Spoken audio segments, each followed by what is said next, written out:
balıklar çeker.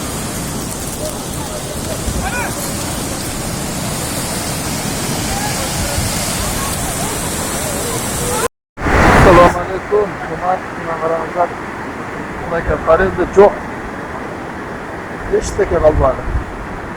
Ne var aramızda? İşte kebap var. Geçti oluyor aramızda. Bu hesapta ne var aramızda? Çıkartmış bir yerde.